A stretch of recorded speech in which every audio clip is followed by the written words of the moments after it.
শেখ মুজিবুর রহমানের ছবি বাদ দিয়ে প্রাথমিকভাবে 4টি নোটের নকশা পরিবর্তন করা হচ্ছে।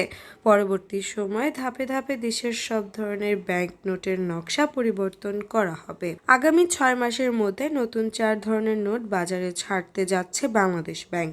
নতুন নোটে থাকবে না শেখ মুজিবুর রহমানের ছবি, এর পরিবর্তে যুক্ত হবে ধর্মীয় স্থাপনা, বাঙালি ঐতিহ্য সহ জুলাই বিপ্লবের গ্রাফিতি। কেন্দ্রীয় ব্যাংকের সূত্রে জানা গেছে, অন্তর্বর্তীকালীন সরকারের নির্দেশনা অনুযায়ী 20, 100, 500 ও 1000 টাকার ব্যাংকের নোট ছাপানোর কার্যক্রম শুরু হয়েছে। কেন্দ্রীয় ব্যাংক ও অর্থ মন্ত্রণালয়ের কর্মকর্তারা জানিয়েছেন, শেখ মুজিবুর রহমানের ছবি বাদ দিয়ে প্রাথমিকভাবে 4টি নোটের নকশা পরিবর্তন করা হচ্ছে।